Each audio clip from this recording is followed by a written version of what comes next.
As we were talking during the break, uh, John, you said that one, looking at this systemically, so you went from one pusher, which was you know you and whoever was supplying you, to then you know went to the system for help, and then they ended up being your new supplier. And so the question becomes, why?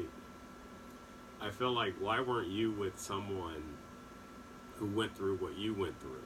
I mean, there are so many people who came out on the other side victorious, but these people aren't being connected with the people who need help. And I'm wondering what is going on systemically that keeps you out, that keeps you away. It's a great question, Doug. And the what keeps people out is this. There's a cost to healing. To beat the system and to beat the disease, you have a choice. You can go to AA. AA is free. It's a donation based. You can leave $1. You can bring, a strudel and let people have a bite to eat. It is the most cost effective way to start the process. As long as you're willing to go there, attend the meetings, be honest and open.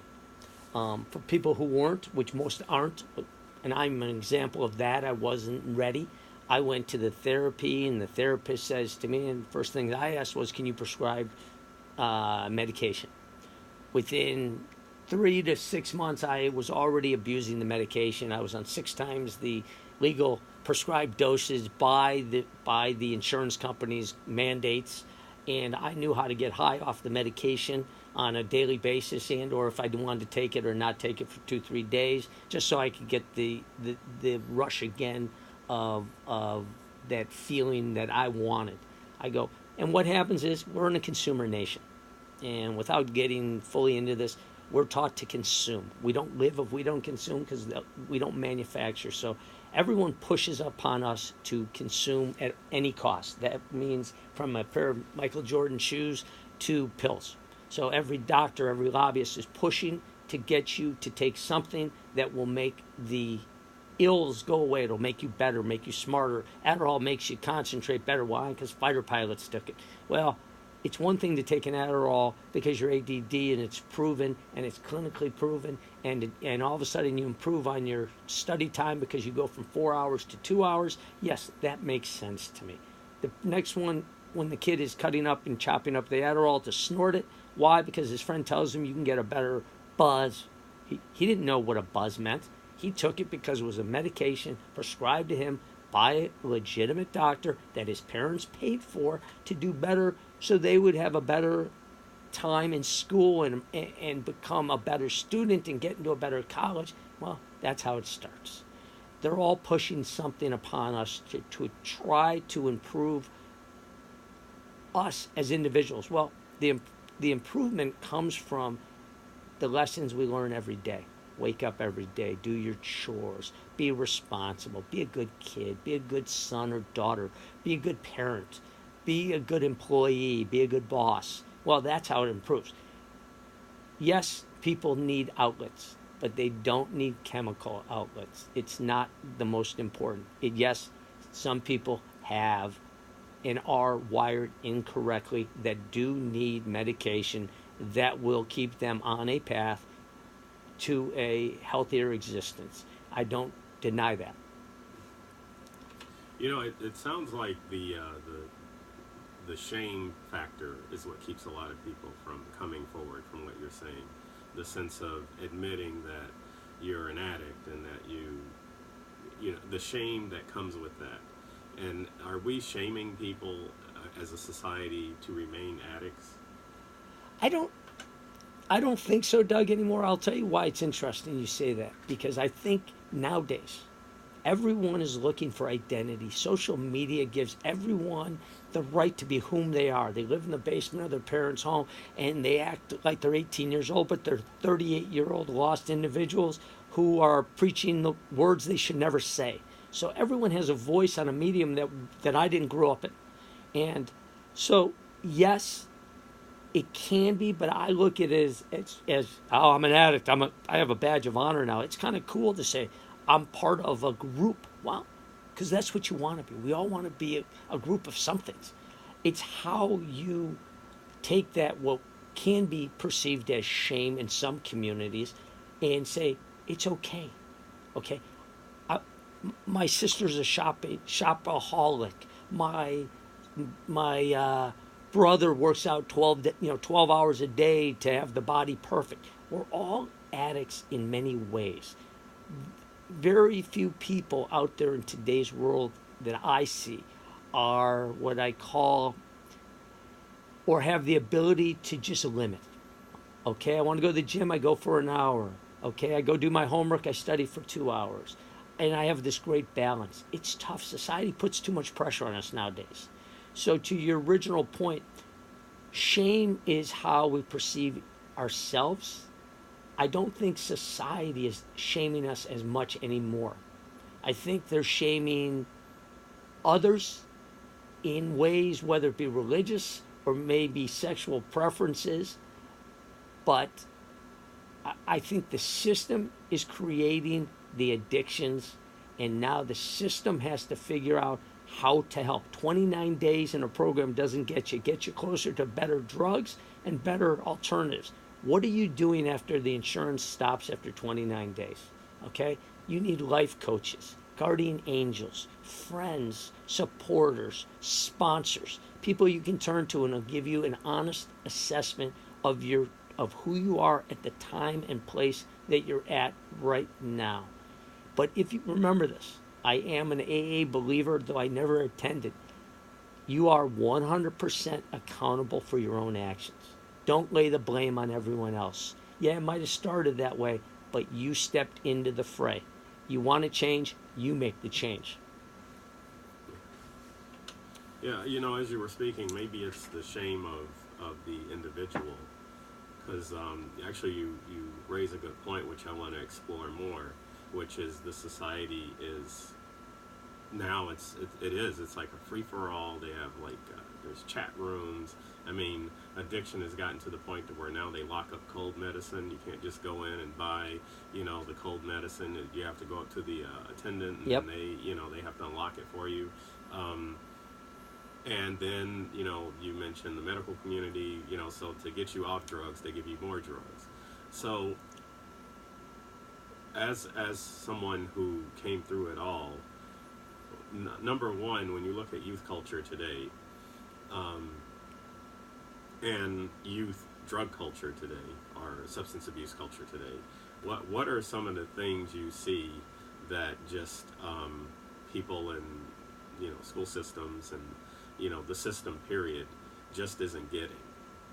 I think what they're not getting is everyone wants to push their children to a level of success that is unwarranted. And what I mean by that is this: not every child is a leader.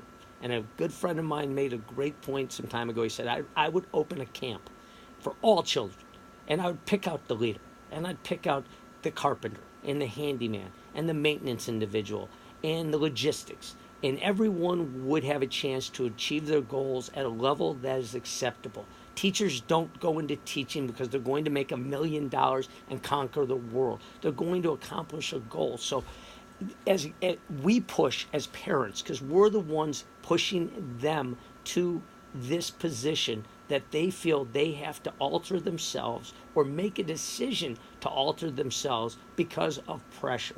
Some use it as a crutch. Some use it because society and the social do's and don'ts. Well, I need to be in this friend group. I need to be looking cooler.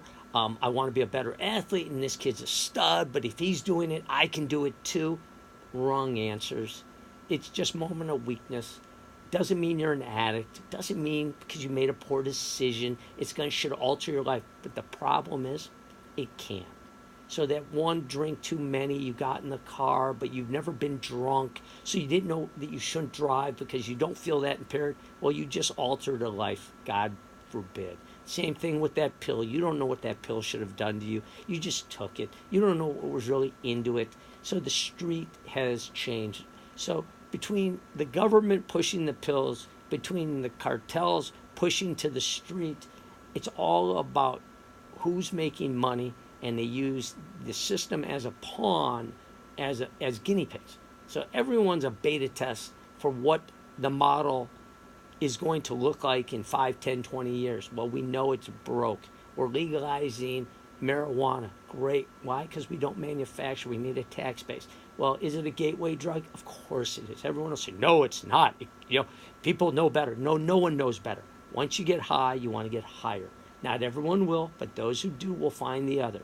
Then they'll get into an opiate, and then they'll get into a pill, and they'll get whatever they can get their hands on, and it's all available. Why? Because there's the black market, there's the internet, there's a doctor who needs to push the pill because the pharma rep gave them all these free samples, and they need to move them, otherwise they don't get a deal on the next product. It's just the system, and it's hard to win. And so the kids today have to fight an uphill battle. They have to be the best. They have to get the best ACT to get into the college. And if they don't, they won't succeed. The disparity of wealth has gone from no middle class to 1% to less than that. And the 99 is out there struggling to figure out how to obtain and get there. And everyone will do what they have to do to get there. And it starts from the young ages. And I see it as the systemic issue that unless we address it now and we start holding kids accountable and we teach them from an early age, if you have a problem learning, let's make the process longer. My daughter was in an IEP. It took her 4 to 5 hours a night to do work that a normal child would take an hour. But she learned the process. She's a 3/8 student at a major university with a double major. And yes, she took the help and she never went on the drugs. Okay?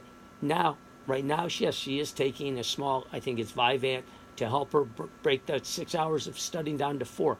But as she says, I'll never do a drug. Okay? I respect my father. I see what is happening in our family. And I monitor her closely with her medical professionals, never to let her get into a situation of abuse. And if I see it, we stop it. Okay? But that, as a parent, is my responsibility. And if people did address it that way, and you take charge of what is in your home, and you take accountability for your dirty laundry, and don't close your eyes. Ask the questions. Ask the tough questions. That's where it starts at home, because these kids are doing things and getting it and I live in an affluent North Shore community. They're starting this at 10 years old. That is factual. It's not a guess. These are my own children telling me it. I'm seeing kids go to the hospital at 11, 12, taking pills from their mom's cabinet, the Xanax, this. Get it out of your home, people. This is where it all begins. Clean up your own home first. Wow. Man, real talk from Brother John Present, anti-substance abuse activist. And, just listening to you, it sounds like it's the instant gratification. It's the culture of the shortcut. I don't want to put in the work, so, here I just, I want to be happy, and I want to be happy right now. What do we, again, that question, it begs the question, what do we do to connect people like you with that crowd that is abusing? The connection comes from either the kids have a safe haven to be able to reach out to a voice like myself and say, I can't, I'm scared, my parents are going to kill me, my dad works hard, my mom is stressed, up until the individual who says, my marriage is failing, I'm losing my children. Okay? AA does offer that. I'm not, as I said, I'm not a sponsor for AA. I've never even been through the program. I just say because it's on every corner. Okay, it still comes down to how do you connect, how do you reach out. You get in search of people you trust, and people you trust